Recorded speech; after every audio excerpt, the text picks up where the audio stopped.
खूप स्ट्रगल होता. Navy Indian coast गार्डला फायनलला होता. मेडिकल आणि फिटनेसने खरं ॲक्च्युअल तो काही पॉईंट नव्हता, पण जो होता वो अच्छे के लिए होता है. आज तो क्लास 4 राहिला असता. आज SSC MTS पंचकृषी मग कोणी ट्रॅक करेल नाही. लवकरच त्याला शोल्डरला स्टार्ट दिसते.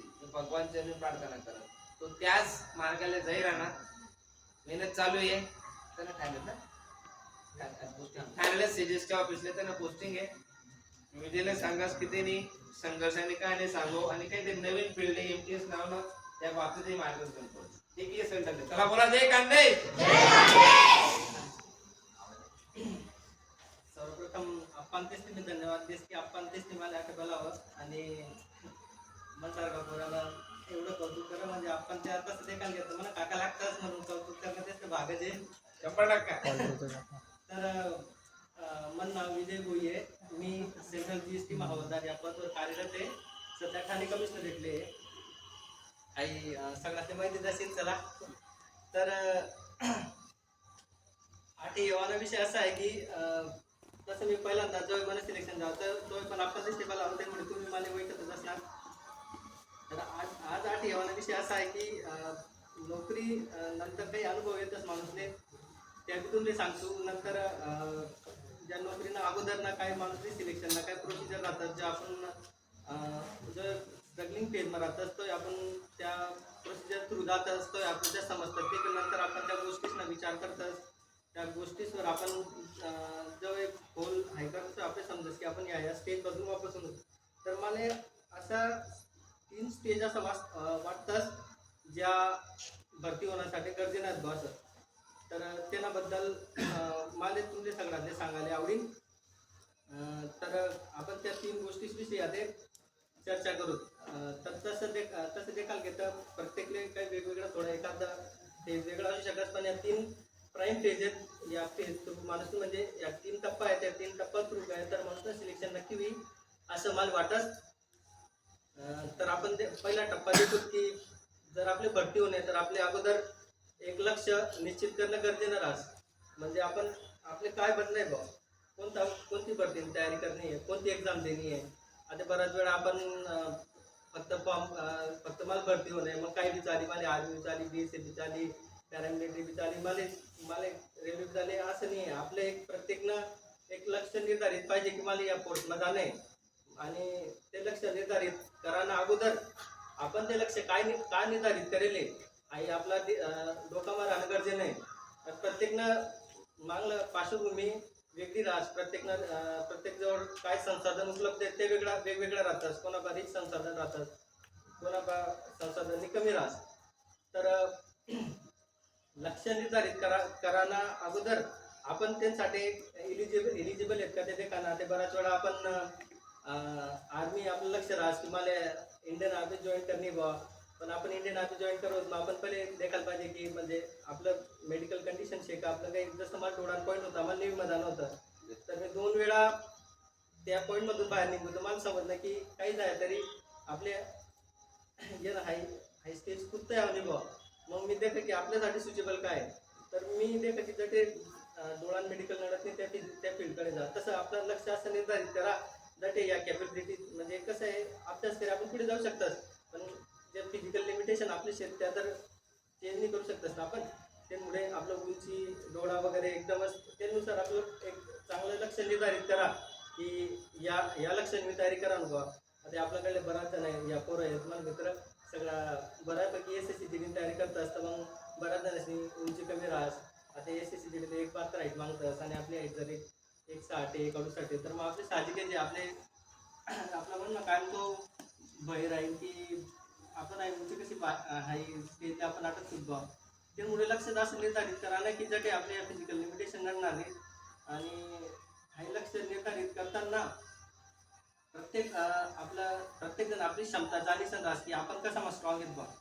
आता आपला बराच जण असं असतील की ज्याचं मनगटમાં जोर आहे बराच जण असं असतील ज्याचं डोकाમાં जोर आहे तर जो तो त्याला क्षमतानुसार आपलं स्ट्रॉंग आणि वीक पॉईंट होईल का.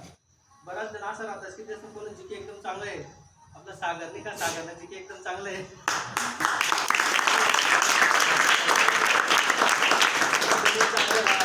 कोणी रिजनिंग चांगली राहत कोणी हिंदी चांगली राहत कोणी इंग्लिश चांगलं राहत तर जो तो ज्याला त्याला क्षमता होय का तर त्याने एक तो स्ट्रॉंग पॉईंट म्हणीसन त्यानुसार की आपली जी क्षमता आहे आपली कुठे बेनिफिट खरेदी बा कुठे कॅश खरेदी बा ते देखाना त्यानुसार आपलं हे निवडानं एक टार्गेट निवडानं. आता ते बराच वेळा काय होस जसं मी मला उदाहरण तेच ते मी रनिंग एवढा चांगला नव्हतो फिजिकलमा चांगला नव्हतो पण मी तयारी करत जाऊ तर देखत जाऊ पण कधी 1600 मीटर 2 वेळा कोसगाड मध्ये फेल होतो. तर मला एक गोष्ट समजली की आई आपला येणं जोर नाही आपला जोर कसा माय मी तेव्हा काम कर मी फील्ड चेंज करी. तर त्यानुसार आपण आपला स्ट्रॉंग होल्ड वैकस जो स्ट्रॉंग होल्ड वैकस त्याने याला बेनिफिट होत. त्यानंतर आपलं लक्ष निर्धारित करा नंतर आपण ते खाणार की आपलं काय रिसोर्सेस आहेत यांसाठी आपली काय तयारी करणी आहे ज्या एक्झाम जी समजूया SSC GD आपण तयारी करणार तर SSC GD मग 4 विषय आहेत समजूया तर आपले त्या 4 विषय मग आपले कोणता विषय आहे आपले कोणता विषय तयारी करणी पडी यांसाठी आपण शिक्षकांपासून काय अपेक्षा ठेवतात बा आपले कोणतं मटेरियल लागे एक्झामना कोणतं वही लागे कोणती पुस्तक लागे असं गॅदर करा ना.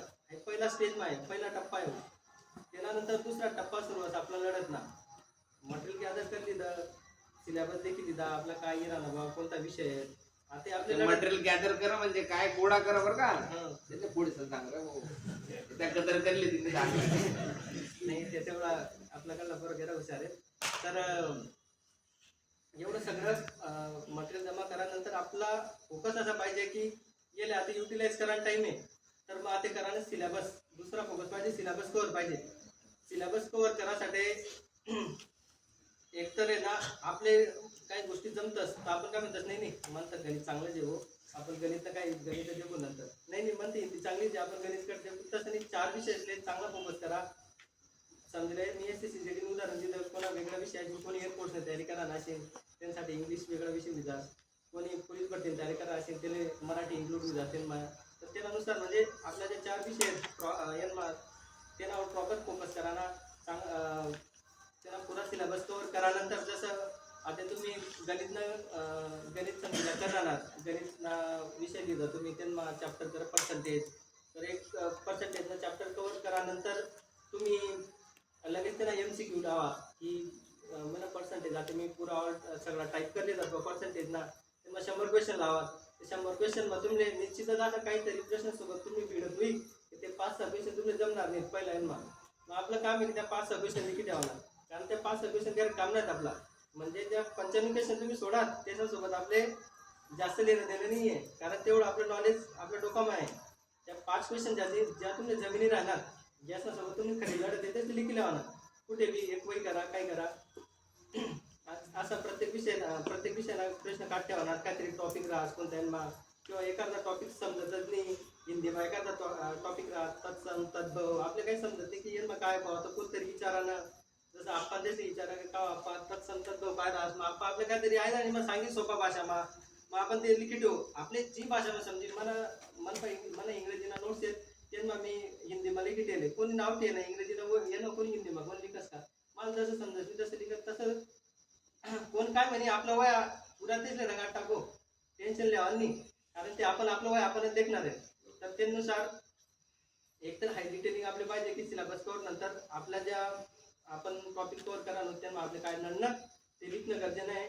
त्यानंतर दुसरं हे सिलेबस कव्हर करा नंतर आपण देखील आलं की आपला कितना टक्का सिलेबस कव्हर होईना काय होईना त्यानुसार ते मग आडलून समजेल आपण रेडी होतो एक्झामसाठी एक्झाम देवानी असं कधी समजा नाही की जाऊ दे मी आता फॉर्म भरत नाही म्हणत ते आतेच लागून मला तयारी 1 महिना आणि 1 महिना परीक्षा दिवशी मला काय नाही आता पहिले परीक्षा देवानी कारण परीक्षा म्हणजे आपल्या डायरेक्ट सगळ्यात मोठी संधी आहे पास हो का फेल हो फक्त परीक्षा देवाना फायदा हो राहत की या संधीला फायदा आपल्या असं बस की आपण स्वतःनं आकलन करू शकतो. हा तिसरा टप्पा आहे आपला सेल्फ असेसमेंट. आता सेल्फ असेसमेंट म्हणजे तो आपला त्याला अर्थ असा आहे की आपण 2 टप्प्यांमधून घेऊ प्रॉपर चांगला अभ्यास करा सिलेबस कव्हर करा सगळं सोडावं पण पेपर मग आपलं काही जायच नाही मी काही पासच होईल नाही मग ते काय करा नको माणूस नैराश्य यावंच आहे पण नैराश्य